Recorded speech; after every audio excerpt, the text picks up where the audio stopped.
Hello friends, welcome to the success Kendra. Friends देखिए, इस session में हम लोग बिहार डीएलएड एंट्रेंस एग्जाम 2024 जो चल रहा है अभी, फ्रेंड्स देखिए उसमें जिस तरह के प्रश्न पूछे जा रहे हैं आपके एग्जाम में, ठीक उसी पैटर्न पर आधारित हम लोग जीके यानी कि सामान्य अध्ययन और साइंस के प्रश्नों को इस सेशन में हम डिस्कस करने वाले हैं।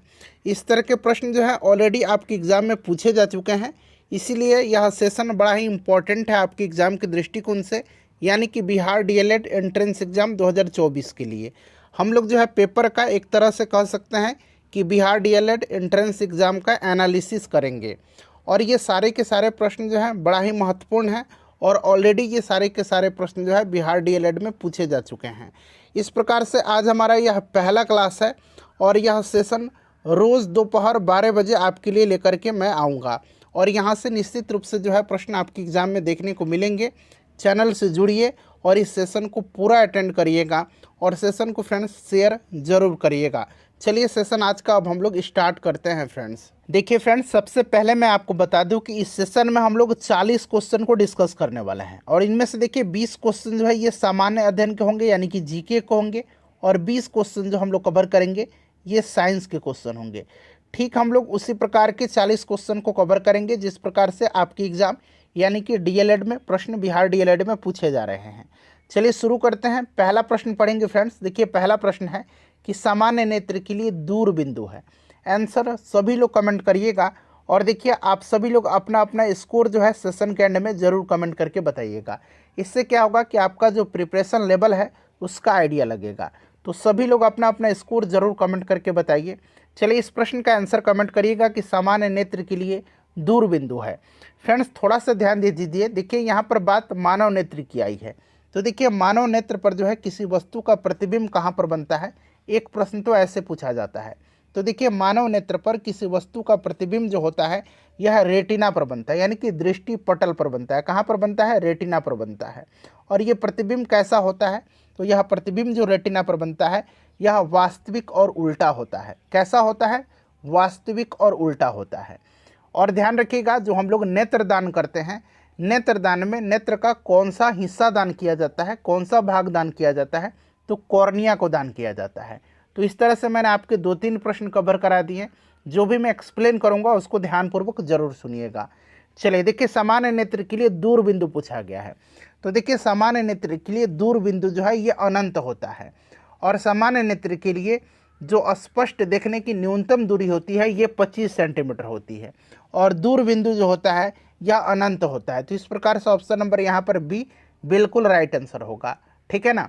चलिए उसके बाद देखिए दूसरा प्रश्न, ये भी बड़ा इंपॉर्टेंट क्वेश्चन है, ऑलरेडी पूछा जा चुका है। डायनेमो में देखिए, डायनेमो में जो है किस प्रकार की ऊर्जा को किस प्रकार की ऊर्जा में बदला जाता है? आंसर सभी लोग कमेंट करिए, थोड़ा सा सोच समझ करके इसका आंसर दीजिएगा।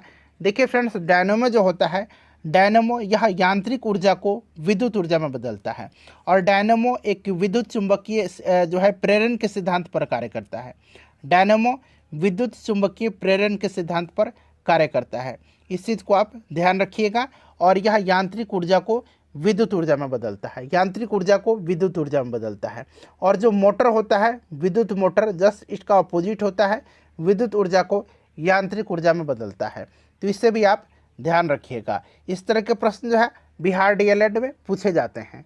चलिए नेक्स्ट क्वेश्चन है हमारा कि विश्व पर्यावरण दिवस जो है, विश्व पर्यावरण दिवस वर्ल्ड इन्वायरमेंटल डे, ये कब मनाया जाता है? तो देखिए विश्व पर्यावरण दिवस किस तारीख को मनाया जाता है? 4-5 मैं यहाँ पर इंपॉर्टेंट डेज बताऊँगा आपको। सबसे पहले देखिए 22 मार्च के दिन, 22 मार्च के दिन बिहार दिवस मनाया जाता है और 22 मार्च के दिन विश्व जल संरक्षण दिवस भी मनाया जाता है यानी विश्व जल दिवस मनाया जाता है। ठीक है। 22 अप्रैल के दिन, 22 अप्रैल के दिन क्या मनाया जाता है? विश्व पृथ्वी दिवस मनाया जाता है। 22 अप्रैल को विश्व पृथ्वी दिवस मनाया जाता है। अच्छा 22 मई के दिन क्या मनाया जाता है? तो 22 मई के दिन अंतर्राष्ट्रीय जैव विविधता दिवस मनाया जाता है। ठीक है फ्रेंड्स। अच्छा 7 अप्रैल के दिन क्या मनाया जाता है? तो 7 अप्रैल के दिन याद रखिएगा विश्व स्वास्थ्य दिवस मनाया जाता है। और यहाँ पर पूछा गया विश्व पर्यावरण दिवस कब मनाया जाता है? तो ये 5 जून के दिन विश्व पर्यावरण दिवस मनाया जाता है। ठीक है। तो ये सब फ्रेंड्स आप याद रखिएगा। चलिए अगला प्रश्न करेंगे कि मूंगफली का दूसरा सबसे बड़ा उत्पादक राज्य कौन सा है? मूंगफली का दूसरा सबसे बड़ा उत्पादक। तो देखिए आपको पता होगा कि भारत में मूंगफली का सबसे ज़्यादा उत्पादन जो होता है ये कहाँ पर होता है, तो ये गुजरात में होता है। सबसे ज़्यादा उत्पादन कहाँ पर होता है, तो सबसे ज़्यादा उत्पादन जो होता है फ्रेंड्स ये कहाँ पर होता है, तो ये गुजरात में होता है। एक चीज़ तो आपको पता है कि सबसे ज़्यादा उत्पादन मैंने आपको बता दिया कहाँ पर होता है, तो ये गुजरात में होता है। मूंगफली का सबसे ज़्यादा उत्पादन जो होता है ये कहाँ पर होता है, तो गुजरात में होता है। अच्छा, गुजरात के बाद अगर पूछा जाएगा तो राजस्थान में होता है। दूसरा नंबर पर राजस्थान होता है। राजस्थान के बाद अगर पूछा जाए तो राजस्थान के बाद तमिलनाडु होगा। तो चूंकि यहाँ पर विकल्प में आप देख सकते हैं गुजरात के बाद राजस्थान होना चाहिए, राजस्थान तो ऑप्शन में है ही नहीं, तो यहाँ पर तमिलनाडु यहाँ पर राइट आंसर होना चाहिए। ठीक है ना।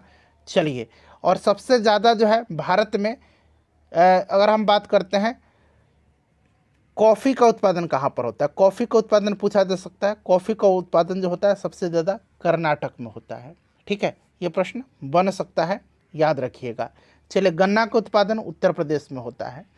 नेक्स्ट क्वेश्चन है कि मतदाता पहचान पत्र के अलावा और कितने प्रमाण पत्र वैध होते हैं। मतदाता पहचान पत्र के अलावा, तो देखिए मतदाता जो पहचान पत्र है यानी कि वोटर आईडी है, इसके अलावा 14 प्रकार के और आईडी हैं जिससे हम लोग वोटिंग कर सकते हैं।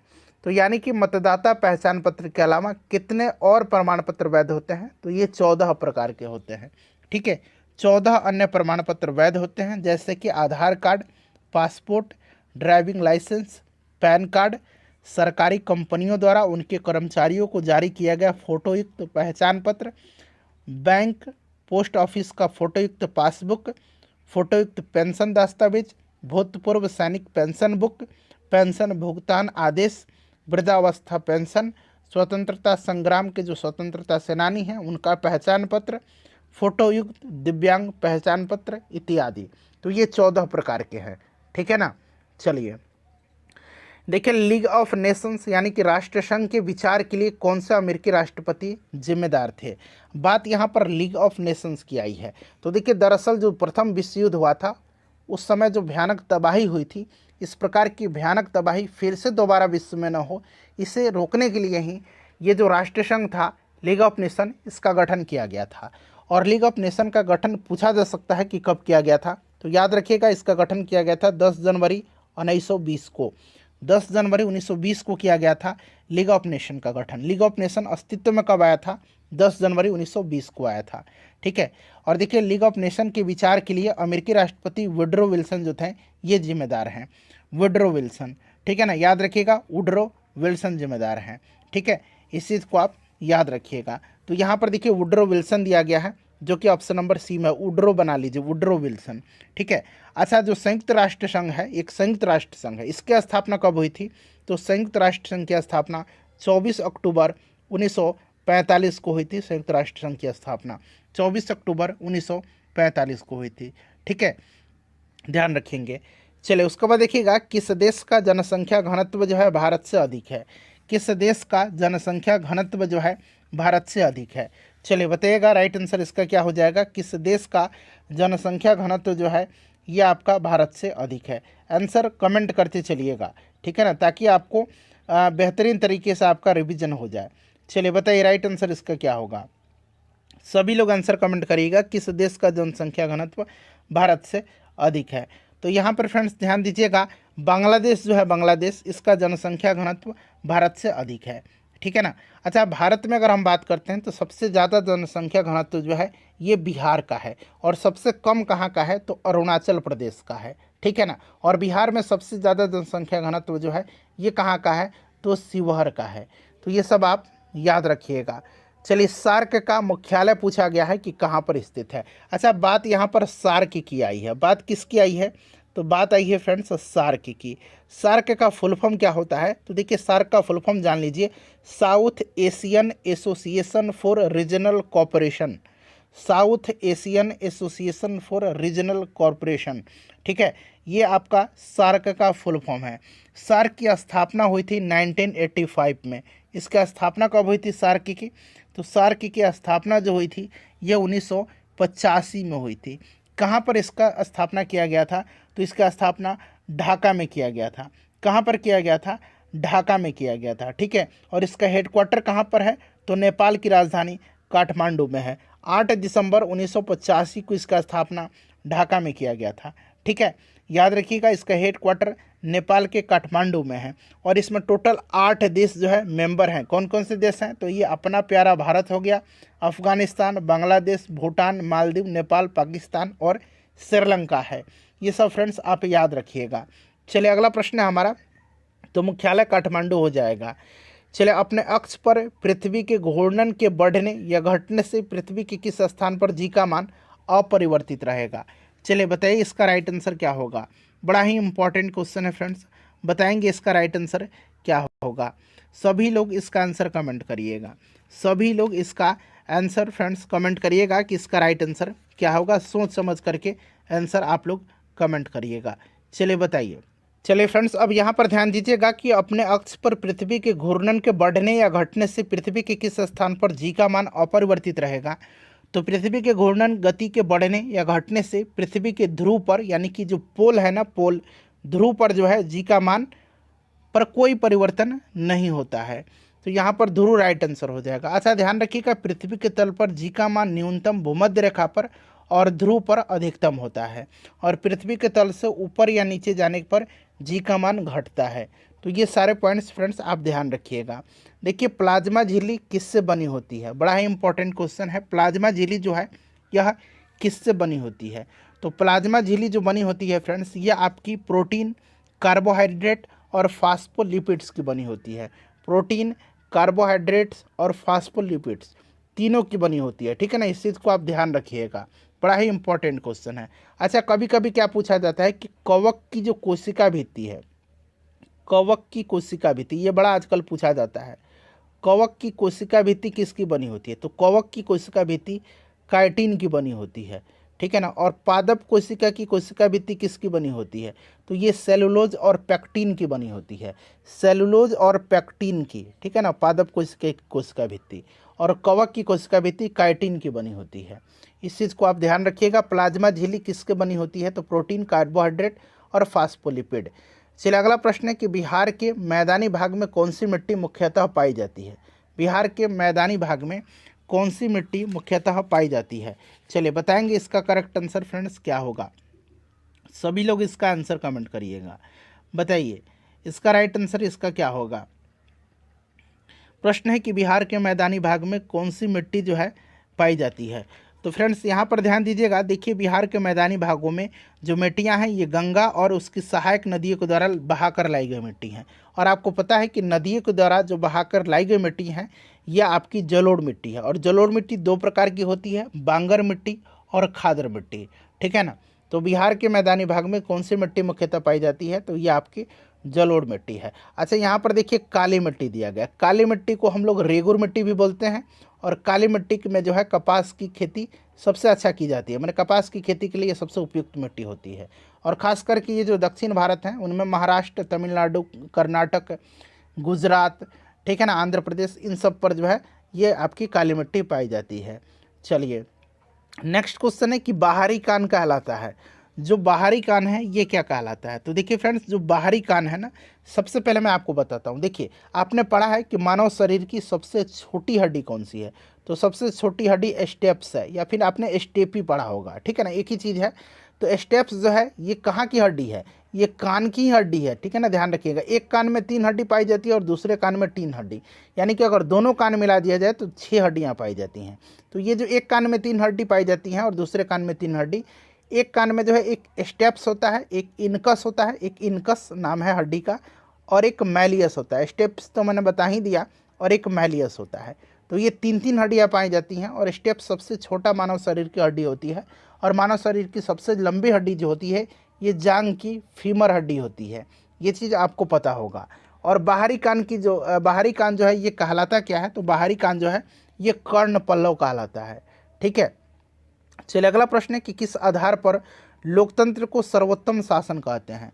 किस आधार पर लोकतंत्र को जो है सर्वोत्तम शासन कहते हैं? चलिए सोच समझ करके इसका आंसर कमेंट करिए। देखिए फ्रेंड्स, राइट आंसर इसका क्या हो जाएगा? किस आधार पर? तो जनमत पर आधारित। ठीक है ना, जनमत पर आधारित। किस आधार पर लोकतंत्र को सर्वोत्तम शासन कहते हैं? जनमत पर आधारित। ठीक है ना। और ऐसा थोड़ी है कि लोकतंत्र में राष्ट्रीय भावना का अभाव होता है। राष्ट्रीय भावना से हम सभी ओतप्रोत रहते हैं, ठीक है ना। जहाँ लोकतंत्र होता है, देश के लिए मर मिटने की हमें चाह होती है। निर्णय में कोई भी देर नहीं होता है, ठीक है। और राजनीतिक चेतना का बिल्कुल भी अभाव नहीं होता है, क्योंकि लोकतंत्र में आपकी कई सारी पार्टियां होती हैं। तो इस तरह से जो है सही आंसर ऑप्शन डी होगा। चलिए, और भारत में जो आपकी संसदीय व्यवस्था है ये किस देश के संविधान से लिया गया है? तो संसदीय व्यवस्था को ब्रिटेन की संविधान से लिया गया है, ठीक है। और जो संघात्मक व्यवस्था है, संघात्मक, इसको कहाँ से लिया गया है? तो संघात्मक व्यवस्था को लिया गया है कनाडा की संविधान से, ठीक है। और आपका जो नीति निर्देशक तत्व है इसको आयरलैंड से लिया गया है। प्रस्तावना को संविधान की कुंजी कहा जाता है। जो प्रस्तावना है, प्रियम्बल है हमारा, संविधान की कुंजी कहा जाता है इसको। और प्रस्तावना की जो विचार है ये लिया गया है अमेरिका से, और प्रस्तावना की भाषा को लिया गया है ऑस्ट्रेलिया से। ये सब आप ध्यान रखिएगा, इस तरह के प्रश्न पूछे जाते हैं।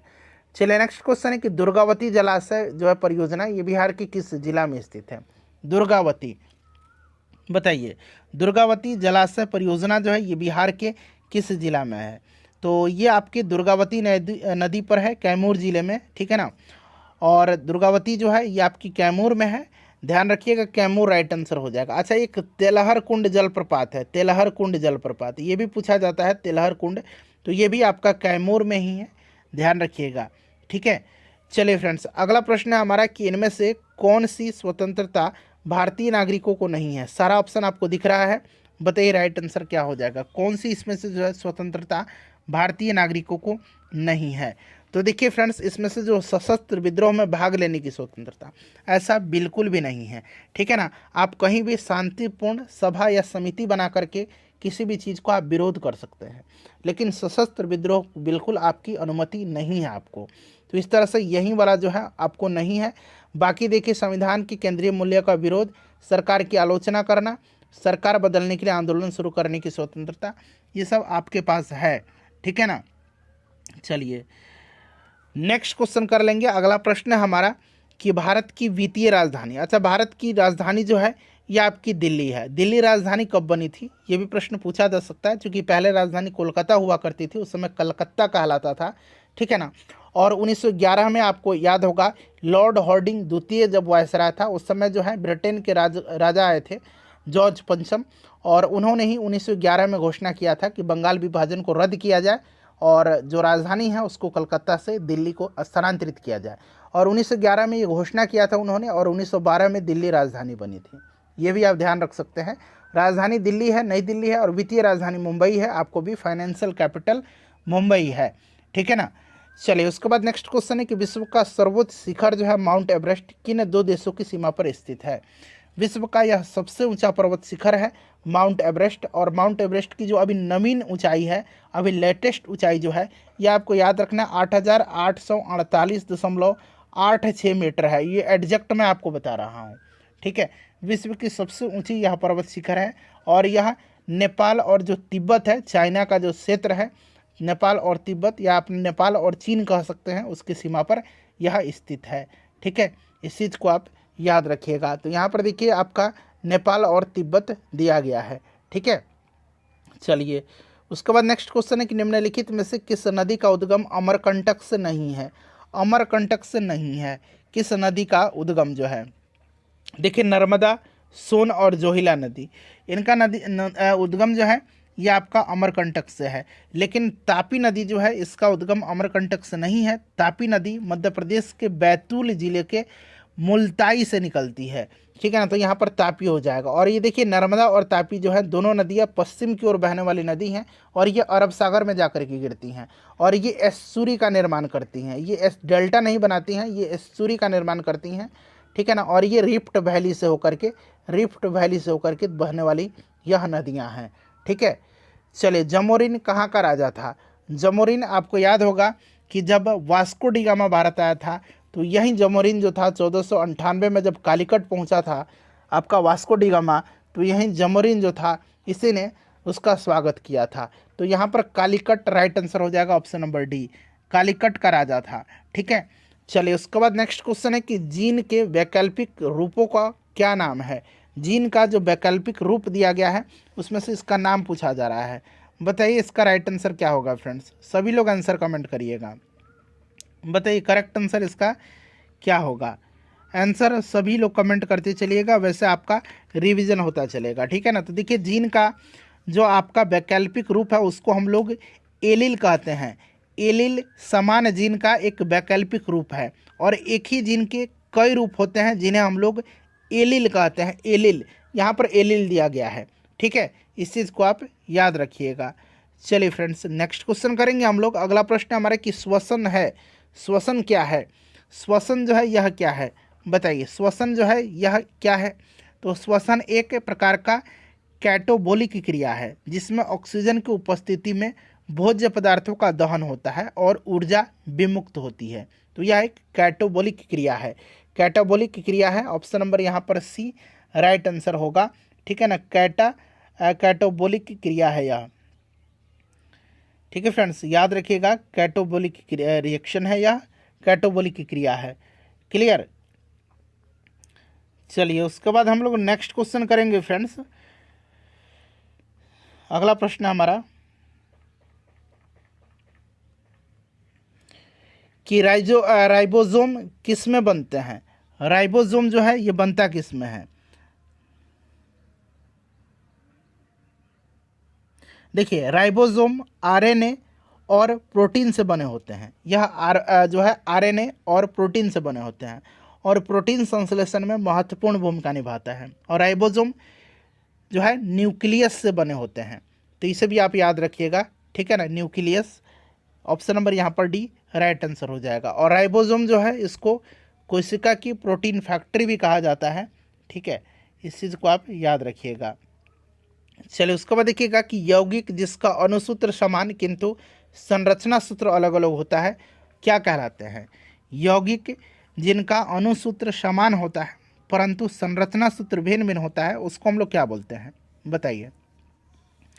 तो फ्रेंड्स उसको हम लोग बोलते हैं समावयवी, ठीक है ना। ये आपका ऑप्शन ये हो जाएगा समावयवी, ठीक है। और देखिए फ्रेंड्स जैसे कि आपका नियोब्यूटेन और आइसोब्यूटेन ये इसके उदाहरण हैं, ठीक है। और देखिए आपको पता है कि जिसका परमाणु संख्या समान होता है और द्रव्यमान संख्या भिन्न भिन्न होता है, और जिसका द्रव्यमान संख्या समान होता है और परमाणु संख्या भिन्न भिन्न होता है उसको क्या कहते हैं, ठीक है ना। आप जरा मुझे कमेंट करके बताइए। संभारिक और समस्थानिक, यही तो होता है ना, संभारिक होता है और एक समस्थानिक होता है। चलिए अगला प्रश्न करेंगे कि सिंगरौली किस राज्य का सबसे बड़ा कोयला क्षेत्र है? सिंगरौली जो है ये किस राज्य का सबसे बड़ा कोयला क्षेत्र है? चलिए बताइए राइट आंसर इसका क्या होगा? सिंगरौली। सिंगरौली जो है ये मध्य प्रदेश में है और मध्य प्रदेश का सबसे बड़ा यह कोयला क्षेत्र है। क्लियर? याद रखिएगा सिंगरौली कहाँ पर है? तो फ्रेंड्स ये आपका मध्य प्रदेश में है, सिंगरौली मध्य प्रदेश में है, ठीक है, सिंगरौली मध्य प्रदेश में है, याद रखिएगा, इंपॉर्टेंट क्वेश्चन है। चलिए नेक्स्ट क्वेश्चन करेंगे। अगला प्रश्न है हमारा, अच्छा आजकल क्या पूछा जाता है, तालचेर कोयला क्षेत्र है, तालचेर कोयला क्षेत्र ये पूछा जाता है कहाँ पर है? तालचेर उड़ीसा में है, ठीक है ना, याद रखिएगा उड़ीसा में है तालचेर। चलिए नेक्स्ट क्वेश्चन है, प्रथम विश्व युद्ध का तात्कालिक कारण आपसे पूछा जा रहा है। प्रथम विश्व युद्ध का तात्कालिक कारण बताइए। प्रथम विश्व युद्ध का तात्कालिक कारण जो है ऑस्ट्रिया का जो राजकुमार था फर्डिनेंड, उसकी हत्या बोस्निया की राजधानी सेराजुआ में हुई थी और यही तत्कालिक कारण था। ऑस्ट्रिया का युवराज की सेराजुआ में हत्या, ठीक है ना, यही तत्कालिक कारण था। 1914 से यह 1918 तक चला था प्रथम विश्व युद्ध। क्लियर? चलिए उसके बाद नेक्स्ट क्वेश्चन हमारा कि भारत में मजदूर संघ अधिनियम कब पारित हुआ था? भारत में मजदूर संघ अधिनियम जो है यह पारित कब हुआ था? देखिए यह जो अधिनियम था मजदूर संघ अधिनियम, इसके द्वारा मजदूर संघों को कानूनी मान्यता दिया गया था और यह मजदूर संघ अधिनियम भारत में जो है पारित किया गया था 1926 में, 1926 में किया गया था, ठीक है। चलिए उसके बाद देखिएगा कि फ्लेमिंग का जो वाम हस्त है यानी कि जो बाएं हाथ का नियम है, लेफ्ट हैंड रूल है, यह बाएं हाथ की तर्जनी संकेत करती है। बताइए राइट आंसर इसका क्या हो जाएगा? देखिए फ्लेमिंग का जो आपका वाम हस्त नियम है ना, इसका अनुसार अंगूठा बल की दिशा, तर्जनी उंगली जो है चुंबकीय क्षेत्र की दिशा और जो मध्यमा है यह उंगली विद्युत धारा की दिशा को दर्शाती है। फ्लेमिंग के बाएं हाथ के नियम का प्रयोग मोटर के लिए किया जाता है और यह किसी धारावाही चालक पर चुंबकीय क्षेत्र में लगने वाले बल की दिशा को बतलाता है।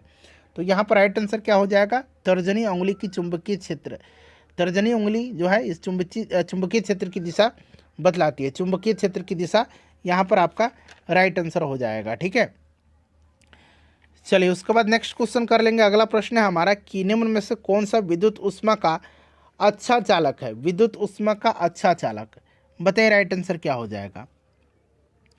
तो इसमें से देखिएगा, यहाँ पर शीशा जो है एक प्रकार का धातु है और यह ऊष्मा का अच्छा चालक हो सकता है। ठीक है, चलिए उसके बाद नेक्स्ट क्वेश्चन हमारा कि खाद्यान्नों जैसे गेहूं, चावल, मक्का, बाजरा और ज्वार हमें मुख्य रूप से इनसे प्राप्त होता है। तो जो आपके गेहूं, चावल, मक्का, ज्वार, बाजरा है ना, इनसे मुख्य रूप से हमें कार्बोहाइड्रेट प्राप्त होता है। मुख्य रूप से हमें कार्बोहाइड्रेट प्राप्त है, वैसे प्रोटीन भी इनसे प्राप्त होता है, वसा भी प्राप्त होता है, लेकिन मुख्य रूप से पूछा गया है तो मुख्य रूप से कार्बोहाइड्रेट हमें प्राप्त होता है। ठीक है, चलिए फ्रेंड्स अगला प्रश्न है कि कालाजार रोग जो है इसमें उष्मायन अवधि क्या है? कालाजार रोग जो है, कालाजार रोग, इसमें उष्मायन अवधि क्या? देखिए कालाजार जो है ना, कालाजार यह एक संक्रमण बीमारी है और यह परजीवी जो होता है जिसके कारण इसका नाम है लिस्मेनिया। यहाँ मैं लिखता हूँ लिस्मेनिया, लिस्मेनिया डोनोवानी। ठीक है ना, यह परजीवी है डोनोवानी, ये वाह है, दोनों ये न है, डोनोवानी के कारण होता है और इसमें उष्मायन अवधि जो होता है ये 2 से 4 महीने का होता है। चलिए अगला प्रश्न है कि प्रसिद्ध भारतीय स्वतंत्रता सेनानी थे जिन्होंने संसाधन संरक्षण के बारे में एक महत्वपूर्ण अवलोकन किया। कहा कि हर किसी की ज़रूरत के लिए पर्याप्त है, किसी के लालच के लिए नहीं है। यह स्टेटमेंट किसका है? चलिए बताइए राइट आंसर क्या होगा। तो ये महात्मा गांधी जी ने कहा था कि आपके जो हर किसी की ज़रूरत के लिए पर्याप्त है, किसी के लालच के लिए नहीं। ठीक है, ये आपका जो संसाधन संरक्षण है उसके बारे में इन्होंने कहा था। महात्मा गांधी राइट आंसर होगा। ठीक है, भारत में सबसे ऊंची सड़क कहाँ पर मिलती है? भारत में सबसे ऊंची सड़क, बताइए राइट आंसर क्या होगा। भारत में सबसे ऊंची सड़क कहाँ पर मिलती है? तो सबसे ऊंची सड़क जो है भारत में, यह आपकी लद्दाख में होगा। ठीक है ना, लद्दाख में उमलिंगला जो दर्रा है वहीं पर दुनिया की सबसे ऊंची मोटर युक्त सड़क बनाई गई है। ठीक है ना, याद रखिएगा। तो यहाँ पर राइट आंसर इसका क्या हो जाएगा, आपका उमलिंगला जो दर्रा है, उमलिंगला लद्दाख में, उमलिंगला वहीं पर यह बनाई गई है। ठीक है, तो यहाँ पर देखिए लद्दाख राइट आंसर हो जाएगा। उसके बाद देखिए साधारण विधेयक को कानून बनने के पहले कितने चरणों से होकर के गुजरना पड़ता है, यानी कि गुजरना होता है। तो साधारण विधेयक को कानून बनने के पहले संसद में 5 चरण से गुजरना पड़ेगा। सबसे पहले तो इसका प्रथम वाचन होगा, संसद के किसी भी सदन में विधेयक को पेश किया जाना है, प्रथम वाचन होगा। फिर ये दूसरा वाचन होगा, विधेयक की विस्तृत समीक्षा की जाएगी। फिर तीसरा वाचन होगा, विधेयक को स्वीकार या अस्वीकार करने के संबंध में चर्चा होगी और विधेयक का सदन द्वारा पारित किया जाना है। फिर चौथा चरण होगा, दूसरे सदन में ये विधेयक जाएगी। ठीक है, पहले से पारित होकर के, और फिर जब उसमें पारित हो जाएगी तो ये आपकी 5वीं जो चरण है राष्ट्रपति की स्वीकृति होगी, जिसके बाद यह कानून बनेगी। तो ये 5 चरण याद रखिएगा। देखिए छत पर वर्षा जल संचयन पुनर्भरण की एक तकनीक है। राइट आंसर इसका क्या होगा? छत पर वर्षा जल संचयन पुनर्भरण की एक तकनीक है। तो ये आपका भूजल का एक तकनीक है। ठीक है ना, वर्षा जल जो कि घरों की ढाल पर जो आपके छत पर गिरता है उसे पाइप के द्वारा भूमिगत टांका से अंदर लाया जाता है। और राजस्थान में इस तरह की है पानी एकत्रित करने की परंपरा है, जल संग्रहण करने की। ठीक है, तो यहाँ पर भूजल राइट आंसर इसका हो जाएगा। हिटलर किसका प्रवर्तक था? हिटलर जो है, हिटलर फ्रेंड्स यह जर्मनी का तानाशाह था। ठीक है, याद रखिएगा। और यह नाजीवाद का प्रवर्तक था, नाजीवाद का प्रवर्तक था। ठीक है, नाजीवाद का, तो यहाँ पर नाजीवाद होगा। मुसोलिनी जो था ये इटली का, ये फासिज्म का प्रवर्तक माना जाता है। देखिए इसमें से खाली स्थान दिया गया, वायु प्रदूषण संकेतक होते हैं, वायु प्रदूषण संकेतक होते हैं। चलिए बताइए यहाँ पर राइट आंसर क्या हो जाएगा। तो देखिए फ्रेंड्स लाइकेन जो होता है, लाइकेन यह वायु प्रदूषण संकेतक होता है। लाइकेन और मॉस आपने पढ़ा होगा। यह पौधे जलीय जीवों को ऑक्सीजन एवं भोजन प्रदान करते हैं और जल के शुद्धिकरण में प्रमुख भूमिका निभाते हैं। ठीक है, देखिए परमाणु के नाभिक में उपस्थित होता है। तो देखिए परमाणु का जो नाभिक होता है ना, नाभिक, परमाणु का नाभिक में होता है आपका प्रोटॉन और न्यूट्रॉन होता है। और इलेक्ट्रॉन जो होता है ये बाहर कक्षा में चक्कर लगाता है। ठीक है, इलेक्ट्रॉन। तो ये प्रोटॉन और न्यूट्रॉन दोनों यहाँ पर option number B right answer हो जाएगा। ठीक है, चलिए उसके बाद देखिएगा कि पीएच स्केल की खोज किसने किया था। ये जो पीएच स्केल है, पोटेंशियल ऑफ हाइड्रोजन इसको कहा जाता है। इसकी खोज सोरेनसन ने किया था। और पीएच स्केल पर आपको पता है कि 7 से जिसका कम पीएच मान होता है वह वस्तु अम्लीय होता है, और 7 से ज़्यादा जिसका होता है वो क्षारीय होता है। ठीक है ना, सोरेनसन ने किया था, इस चीज़ को आप ध्यान रखिएगा। ठीक है फ्रेंड्स, चलिए उसके बाद नेक्स्ट क्वेश्चन। और 7 जिसका होता है वह उदासीन होता है, जैसे कि आपका शुद्ध जल होगा, खाने वाला नमक होता है, ये सब उदासीन होते हैं। आधुनिक आवर्त सारणी किसने बनाया था? आधुनिक आवर्त सारणी पूछा जा रहा है। आधुनिक आवर्त सारणी को किसने बनाया था, बताइए। आधुनिक आवर्त नियम जो है ये हेनरी मोसले के द्वारा बनाया गया था। मोसले के द्वारा बनाया गया था आधुनिक आवर्त सारणी को। ठीक है, चलिए उसके बाद देखिएगा कि निम्नलिखित में से कौन चाल का मात्रक नहीं हो सकता है। चाल का मात्रक इसमें से कौन सा नहीं हो सकता है? चलिए इसका आंसर आप मुझे कमेंट करके बताइएगा। 40 प्रश्न हमने करा दिए हैं। सेशन को लाइक कर दीजिए और फ्रेंड्स इसको शेयर कर दीजिएगा, और रोज 12:30 बजे आपको यह सेशन मिलेगा।